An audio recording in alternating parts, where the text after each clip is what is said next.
Olá, sejam bem-vindos ao Movimento da Semana, o podcast do Movimento Econômico que trata dos principais assuntos que foram destaque no nosso portal. Eu sou Patrícia Raposo, estou aqui com Ângela Fernanda Belfort e hoje nós vamos ter como destaque aqui a Transnordestina e o hidrogênio verde. E vamos começar falando de hidrogênio verde, porque o Senado aprovou finalmente o marco regulatório do hidrogênio verde. É um assunto que vinha sendo aguardado, muito aguardado, porque os projetos que estão para acontecer aqui no Brasil precisavam dessa aprovação para dar mais segurança jurídica, não é isso, Ângela? A gente entrevistou vários empresários dessa área e todos diziam que aguardavam a votação desse marco. Agora, o marco não veio propriamente do jeito que o setor estava esperando. Né? Eles estavam pedindo um subsídio de 80 bilhões em 20 anos. E a aprovação aprovou um subsídio de 18,3 bilhões em 5 anos.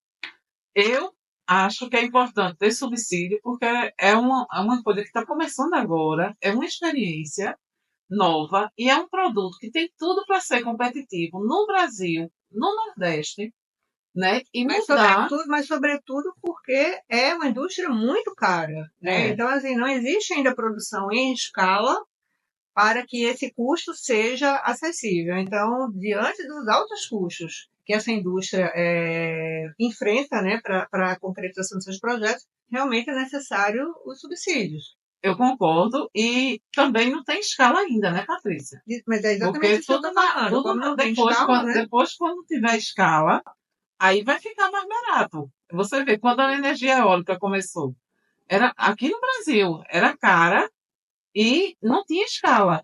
Né? Agora a energia eólica é barata e tem escala. Então, o que não faz sentido é a gente ainda pagar tanto subsídio em energia como a gente paga atualmente. Mas o hidrogênio, eu acho interessante dar esse subsídio. Ele vai ter um subsídio por 5 anos e vai ter também benefícios em créditos fiscais, que ele vai poder pagar com créditos fiscais do PIS, PASEP, COFINS. Que é o regime especial de incentivos para a produção de hidrogênio de baixa emissão de carbono, chamado REHIDRO. Então, esse é o programa nessa aprovação do Senado, né, do marco regulatório, além do REHIDRO, tem também a Política Nacional do Hidrogênio de Baixa Emissão de Carbono, tem o Programa de Desenvolvimento do Hidrogênio de Baixa Emissão de Carbono e o Sistema Brasileiro de Certificação do Hidrogênio. Foram 4 coisas aprovadas, né, pelo Senado, mas o que está chamando a atenção realmente é esse regime especial, que era muito aguardado para poder destravar esses investimentos, porque é uma indústria realmente ainda muito cara, né? Com certeza. Mas que vai trazer muitos benefícios para a região em relação ao hidrogênio verde, né, que também é chamado de H2V, é o preço. Tem um estudo da Bloomberg NF que mostra que o quilo do produto ele seria competitivo se ele fosse vendido na faixa dos $3. Mas hoje ele é vendido, ele é negociado entre 7 e 10 dólares. E esse estudo da Bloomberg diz que o Nordeste ele tem potencial para produzir esse hidrogênio a 0,55 centavos de dólares até 2050. Né? Então, assim, isso mostra o potencial que o Nordeste tem para a produção do hidrogênio verde e também mostra por que existe essa corrida dessas empresas internacionais para instalar projetos aqui na região, né, como o PECEM, já tem vários protocolos, tem mais de 32 protocolos de intenção. O Piauí tem um maior projeto de hidrogênio verde já desenhado aqui para a região. E essa semana nós tivemos também o anúncio da francesa Arizem, né, para um investimento de 2 bilhões no porto de Suape. Né? Ela vai fazer os estudos, né, estudos de viabilidade, para tentar implantar esse projeto aqui. Isso é muito importante para a região, né? Com certeza. É importante pela indústria do hidrogênio em si e também pela repercussão que isso vai ter em todo o setor econômico, porque o hidrogênio só é verde se ele for produzido a partir da energia limpa. Então, quer dizer que essas indústrias vão estimular a produção de mais energia eólica no Nordeste. Isso quer dizer mais investimento, mais energia limpa e mais energia barata também, o que é interessante para todos. É verdade. O outro assunto é a Transnordestina. Nesta semana, completou um mês da licitação, né, Ângela, que foi feita para escolher a empresa que vai fazer os estudos para a retomada das obras no trecho pernambucano, que sai da cidade de Salgueiro, no Sertão, até o Porto de Suape. Mas, há um mês depois, não se tem um vencedor. A primeira e a segunda empresa foram desclassificadas e agora a terceira está tendo a sua documentação analisada. Que empresas eram essas? Quais empresas foram desclassificadas, Ângela? A primeira desclassificada foi a Geosistemas, que é uma empresa pernambucana que ofereceu 12,4 milhões para fazer o projeto básico e executivo da obra. Diga-se de passagem que é uma obra que começou a ser feita em 2006 e está abandonada desde 2016. E agora, em 2023, 2024, está se fazendo a licitação do projeto básico e executivo. Esse projeto básico e executivo vai levantar o que falta fazer e o preço exato e o traçado de como vai ser esse trecho que vai ligar, como você já disse, Salgueiro a Suape. Qual foi a segunda empresa? A segunda empresa foi a Estratégica. Estratégica Engenharia, também que colocou o preço de 15,2 milhões. Também tem sede em Recife. E agora a terceira é uma baiana. Nova Engevix, que está ainda sendo analisada e ninguém deu prazo, porque você sabe que numa licitação assim complexa, as empresas, a primeira mesmo pediu delação do prazo para completar as informações a serem apresentadas. Eles estenderam o prazo e depois ela foi desclassificada. Então, assim, nem a Infra, que é quem está fazendo essa licitação, diz quando é que isso vai ser concluído. E é um empreendimento que a região como um todo espera, assim, com muita expectativa, que é importante para melhorar a logística de todos os estados do Nordeste, mas principalmente de Pernambuco, Alagoas e Paraíba. Embora o traçado não chegue nem a Alagoas, nem na Paraíba, mas o traçado é só em Pernambuco. Se beneficia. É importante dizer que o trecho cearense continua avançando, com expectativa de inauguração de chegar a Suape, né, em 2027. E que a empresa que toca essa obra é a mesma empresa que se recusou a fazer o trecho pernambucano e é a mesma empresa que vem desde 2006, né, empurrando aí essa obra a passos lentos e transformando ela quase numa lenda, pelo menos aqui em Pernambuco. Agora, o governo federal ele está preocupado com o desaparecimento do trem aqui no Nordeste e criou um grupo de trabalho para tentar resgatar o que resta da malha ferroviária nos outros estados da região, como de Sergipe até o Rio Grande do Norte, para ver se é possível, no futuro, fazer uma integração, que seria o fundamental, né? Porque as nossas estradas elas não aguentam, elas estão tudo muito caro, porque temos estradas muito deficientes, né? O custo do combustível é muito alto, e as empresas elas carecem de alternativas de infraestrutura, né, para o escoamento do seu produto. O que se fala, viu, Patrícia, com relação a esse grupo de trabalho, é que eles estão analisando a possibilidade de ser desenvolvido o trecho ferroviário.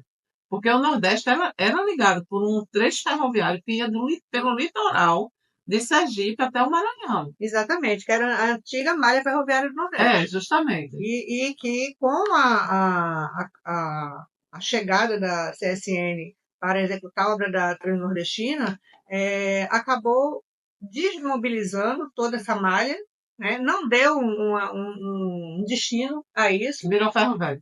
Tudo sucateado, né? Uma coisa que poderia hoje estar funcionando muito bem, inclusive ajudando a desenvolver a região.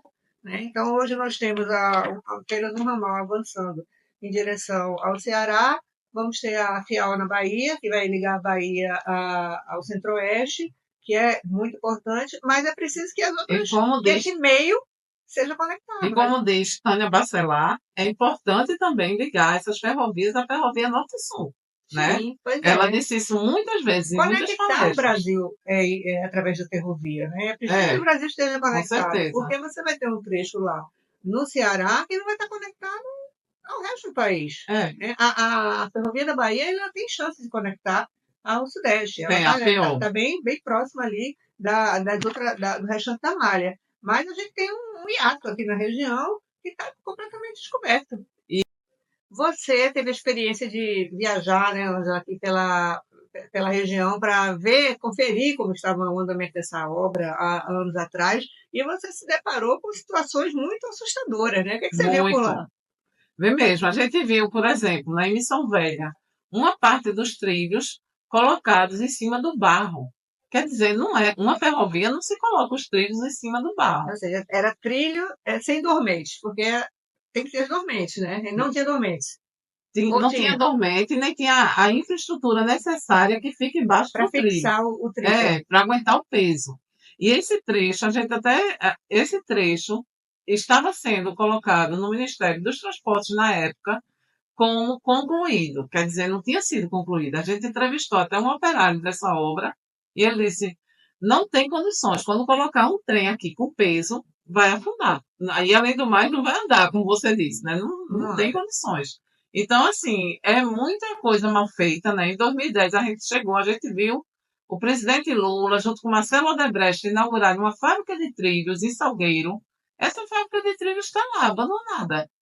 Foi muito desperdício de dinheiro público. Não, esse trecho aí que você falou de Missão Velha foi uma maquiagem da obra. Foi. A obra ali estava sendo feita de forma irregular. Não tinha como você operar uma ferrovia numa situação dessa, né? Então, isso aí é o quê? É dinheiro desvio de dinheiro público. Com certeza. Claro. Tem muitas coisas, né? Não aproveitaram os trens, deixaram enferrujar. Essa fábrica ficou abandonada. A parte de Pernambuco foi abandonada desde 2016, minha gente. Está lá no sol. Quando for fazer de novo, talvez esses trilhos não prestem mais, porque são quando? Daqui a pouco vai fazer 10 anos que a Transnordestina, o trecho de Pernambuco, que tem 180 quilômetros, está abandonado. E o custo dessa obra é estimado em 5 bilhões de reais. Hoje. A gente não sabe, né, se vai chegar a isso ou se vai ser mais do que isso. Normalmente é mais, né? Porque demora tanto a fazer, né? Inflaciona tanto, perde tanta coisa, tem tanto desperdício que aí você começa a ter que recalcular tudo, como a gente viu aqui em outras obras aqui no estado, a própria refinaria, que teve um custo inicial e triplicou, quadruplicou. Mas, no caso de Pernambuco, um outro aspecto também é que quando essa obra começou a ser feita, houve uma movimentação muito grande na economia daquelas cidades do interior. Muito emprego foi gerado. Você chegou a visitar restaurantes. A gente fez essa matéria. A gente fez matéria com o pessoal em Salgueiro, em Sertânia, que, assim, Salgueiro praticamente só tinha um hotel, começou a ter outras hospedagens. A gente fez várias matérias com isso, com esse boom que essas obras, porque junto com as obras da Transnordestina também estava acontecendo na mesma época as obras da transposição. E passaram por vários desses mesmos municípios. E aí, depois, a gente fez... e constatou, depois do abandono, como estavam esses negócios. Né? Foi. Aí a gente fez em 2016, justamente. Gente que abriu restaurante e faliu, gente que abriu hospedaria e faliu, gente que achou que depois, né, principalmente em Salgueiro, porque Salgueiro, o plano era ter como se fosse uma estação de transbordo, né? Que os trens e caminhões iriam colocar carga lá em Salgueiro. Então, o pessoal, muita gente em Salgueiro investiu pensando nisso. E esse pessoal se deu muito mal, porque muitos quebraram, muitos faliram, e além do mais que as próprias empresas que estavam fazendo as obras lá na época também passaram a perna nos comerciantes, não pagaram. Então, foi um caos. Entendeu? Então, essa é outra dica: fazer uma coisa mais sustentável e que realmente acabe e deixe coisas frutíferas para aquela região de Pernambuco e que vai influenciar os outros estados, como Paraíba e Alagoas. Isso aí. Um outro assunto que eu vou trazer aqui rapidinho para fechar a semana é esse aqui, ó. Recife ganha um hub Brasil-China para promover negócios. Esse hub fica sediado no Porto Digital, é o centro, o ecossistema de tecnologia aqui da capital pernambucana, mas ele não vai atender só as empresas do Recife, de Pernambuco, não. Ele está ali para atender empresas do Brasil. É uma iniciativa do Grupo Teleporte, do empresário Gildo Neves, que fez algumas missões para a China e percebeu, quando voltava ao Brasil, que aqueles contatos precisavam ter continuidade. E ele entendia que saía muito caro para cada um daqueles empresários montar uma base na China para dar continuidade a isso. Então, ele idealizou o Hub, que vai funcionar como coworking, onde os serviços são compartilhados, os funcionários são compartilhados, as pessoas têm uma assinatura anual para poder desfrutar dessa infraestrutura, realizar reuniões com tradução simultânea. É uma iniciativa muito bacana, inclusive gravei com ele uma entrevista para o nosso outro podcast, que é o Papo de Negócios, que vai estar também disponível no nosso canal do YouTube. E outra coisa interessantíssima que você falou quando estava falando sobre essa entrevista foi que tem potencial para vários produtos brasileiros na China. É verdade. Lembra que você disse a quantidade de bilionários que tem na China? Isso é bom também.